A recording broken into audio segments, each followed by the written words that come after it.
Okay, this is a 226E. 226E. And this happens to a lot of these Lionel steam engines. Listen to this noise. Okay, what that is, there's this phenolic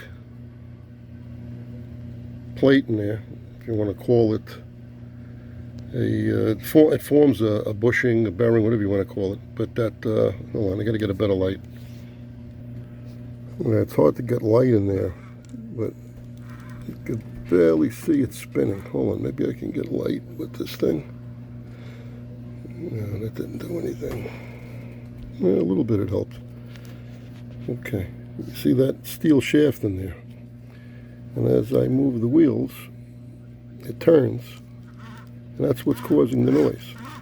All right, I'm going to get some oil. Okay. Now we're going to put just a drop of oil on this thing.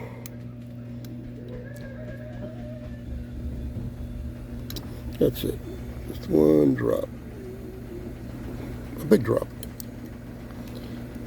And now, voila. No more noise. Okay. That's because it's a piece of phenolic and it gets dry. The phenolic actually absorbs the oil. And she gets dry. And next thing you know, that thing starts making this. It's like a vibration noise because it needs to be lubricated. The phenolic, like I said, it drinks up the oil. So there is your cure for a noisy engine. Okay, this is a beauty. Of course, it was redone. It's hard to find one in original condition like this, but it needs a little bit of repair work.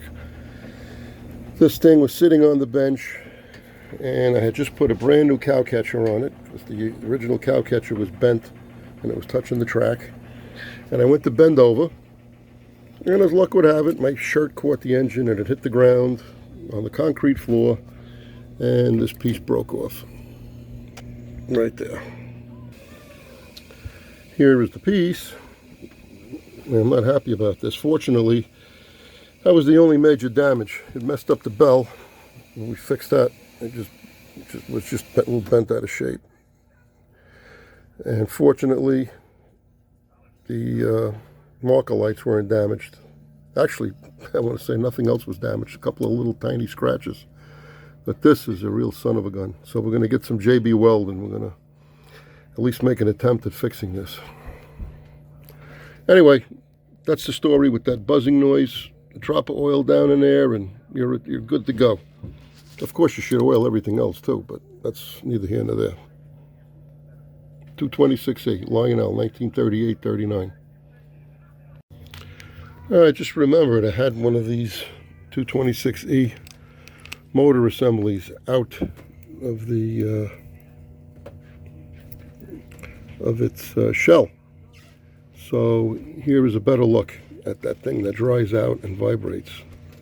This one apparently still has enough oil. You can see the armature spinning. See how nice and clean it is? This whole motor's been redone. New brushes, new everything. We're just waiting for the shell. And there's the the armature shaft. And this is, as you can see, this is a phenolic. And that stuff is very absorbent, so it tends to dry out before anything else. Okay. Works good. It just needs a drop of oil once in a while. The other side is metal, I believe. Yeah, that's got, where is it? Here it is. Yeah, that's metal, probably, I don't know, maybe brass lines. Whatever it is, it doesn't make that horrible buzzing noise. And when you oil these, gears, people don't even realize this sometimes, gears get grease. Shafts like this get oil. So a drop of oil is going to go in here, and grease goes on the gears, not oil. And likewise, you don't want grease here because it's not going to do anything. You need oil to soak into that. See how that gear spins on that shaft. Okay, so there you got a better look at this. the wire out of the way. It's the headlight. Okay, there it is. All right.